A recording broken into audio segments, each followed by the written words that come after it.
Kejadian pasal 31. Yakub lari meninggalkan Laban. Kedengaranlah kepada Yakub anak-anak Laban berkata demikian. Yakub telah mengambil segala harta milik ayah kita, dan dari harta itulah ia membangun segala kekayaannya. Lagi kelihatan kepada Yakub dari muka Laban, bahwa Laban tidak lagi seperti yang sudah-sudah kepadanya.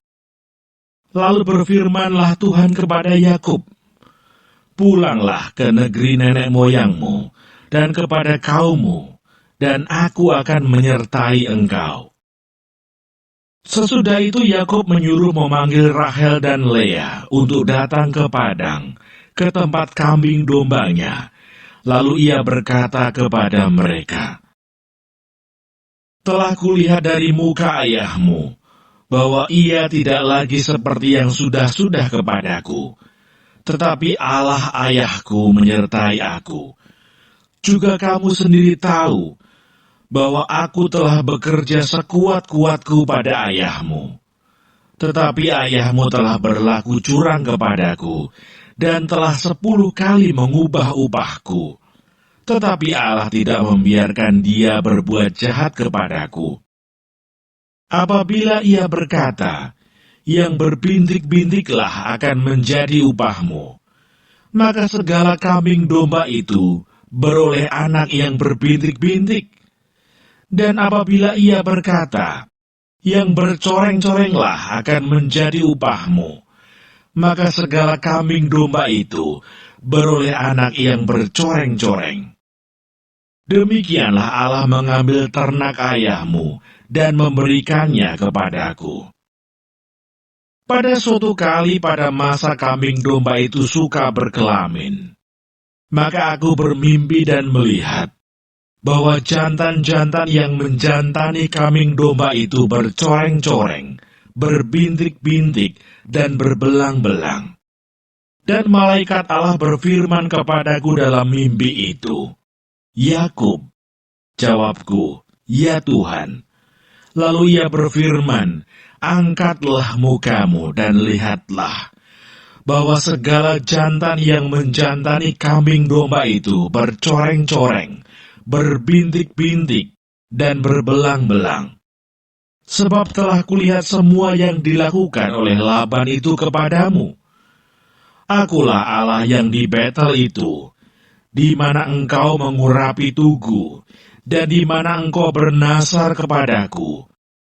Maka sekarang bersiaplah engkau, pergilah dari negeri ini, dan pulanglah ke negeri sanak saudaramu." Lalu Rahel dan Lea menjawab Yakub katanya, "Bukankah tidak ada lagi bagian atau warisan kami dalam rumah ayah kami? Bukankah kami ini dianggapnya sebagai orang asing, karena ia telah menjual kami? Juga bagian kami telah dihabiskannya sama sekali. Tetapi segala kekayaan yang telah diambil Allah dari ayah kami adalah milik kami dan anak-anak kami. Maka sekarang perbuatlah segala yang difirmankan Allah kepadamu." Lalu bersiaplah Yakub, dinaikkannya anak-anaknya dan istri-istrinya ke atas unta, digiringnya seluruh ternaknya, dan segala apa yang telah diperolehnya, yakni ternak kepunyaannya, yang telah diperolehnya di Padan Aram, dengan maksud pergi kepada Ishak ayahnya ke tanah Kanaan. Adapun Laban telah pergi menggunting bulu domba-dombanya. Ketika itulah Rahel mencuri terafim ayahnya. Dan Yakub mengakali Laban, orang Aram itu, dengan tidak memberitahukan kepadanya bahwa ia mau lari. Demikianlah ia lari dengan segala harta miliknya. Ia berangkat menyeberangi sungai Efrat dan berjalan menuju pegunungan Gilead. Laban mengejar Yakub. Ketika pada hari ketiga dikabarkan kepada Laban bahwa Yakub telah lari, dibawanyalah sanak saudaranya bersama-sama. Dikejarnya Yakub 7 hari perjalanan jauhnya, lalu ia dapat menyusulnya di pegunungan Gilead. Pada waktu malam datanglah Allah dalam suatu mimpi kepada Laban, orang Aram itu, serta berfirman kepadanya, "Jagalah baik-baik, supaya engkau jangan mengatai Yakub dengan sepatah kata pun." Ketika Laban sampai kepada Yakub, Yakub telah memasang kemahnya di pegunungan. Juga Laban dengan sanak saudaranya telah memasang kemahnya di pegunungan Gilead. Berkatalah Laban kepada Yakub, "Apakah yang kau perbuat ini? Maka engkau mengakali aku dan mengangkut anak-anakku perempuan sebagai orang tawanan. Mengapa engkau lari diam-diam dan mengakali aku? Mengapa engkau tidak memberitahu kepadaku, supaya aku menghantarkan engkau dengan sukacita dan nyanyian dengan rebana dan kecapi? Lagi pula engkau tidak memberikan aku kesempatan untuk mencium cucu-cucuku laki-laki dan anak-anakku perempuan. Memang bodoh perbuatanmu itu. Aku ini berkuasa untuk berbuat jahat kepadamu. Tetapi Allah ayahmu telah berfirman kepadaku tadi malam, jagalah baik-baik, jangan engkau mengatai Yakub dengan sepatah kata pun. Maka sekarang kalau memang engkau harus pergi, semata-mata karena sangat rindu ke rumah ayahmu, mengapa engkau mencuri dewa-dewaku?" Lalu Yakub menjawab Laban, "Aku takut, karena pikirku, jangan-jangan engkau merampas anak-anakmu itu daripadaku. Tetapi pada siapa engkau menemui dewa-dewamu itu, janganlah ia hidup lagi. Periksalah di depan saudara-saudara kita segala barang yang ada padaku, dan ambillah barangmu." Sebab Yakub tidak tahu bahwa Rahel yang mencuri terafim itu. Lalu masuklah Laban ke dalam kemah Yakub, dan ke dalam kemah Lea, dan ke dalam kemah kedua budak perempuan itu. Tetapi terafim itu tidak ditemuinya. Setelah keluar dari kemah Lea, ia masuk ke dalam kemah Rahel. Tetapi Rahel telah mengambil terafim itu dan memasukkannya ke dalam pelana untanya, dan duduk di atasnya. Laban menggeledah seluruh kemah itu, tetapi terafim itu tidak ditemuinya. Lalu kata Rahel kepada ayahnya, "Janganlah Bapa marah, karena aku tidak dapat bangun berdiri di depanmu, sebab aku sedang haid." Dan Laban mencari dengan teliti, tetapi ia tidak menemui terafim itu. Lalu hati Yakub panas, dan ia bertengkar dengan Laban. Ia berkata kepada Laban, "Apakah kesalahanku? Apakah dosaku? Maka engkau memburu aku sehebat itu? Engkau telah menggeledah segala barangku. Sekarang apakah yang kau temui dari segala barang rumahmu?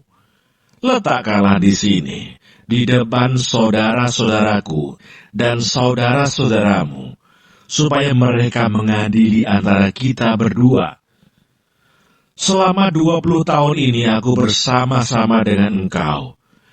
Domba dan kambing betinamu tidak pernah keguguran, dan jantan dari kambing dombamu tidak pernah kumakan.